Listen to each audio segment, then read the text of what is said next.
Family members were greeted with cheers outside the courthouse minutes after Sean Diddy Combs heard the jury's verdict. The hip-hop mogul was found not guilty of racketeering, conspiracy, and sex trafficking.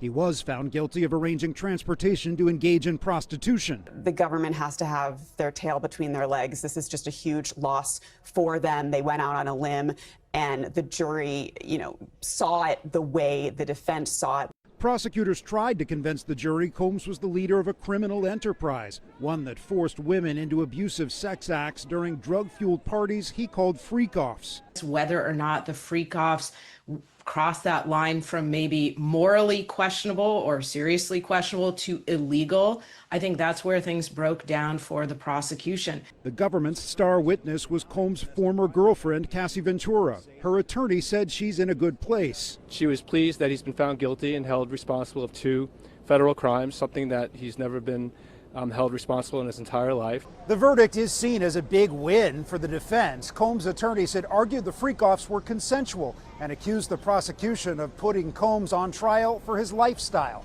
Even cleared of the most serious charges, his conviction on the prostitution counts could bring up to a decade behind bars. This sentencing is really up in the air. He has no prior offenses, which puts him in the lowest category for calculating those guidelines. As the verdict was read, Combs pumped his fist in the air, then dropped to his knees in prayer and said to his family, "I'll be home soon." Bradley Blackburn, CBS News, New York.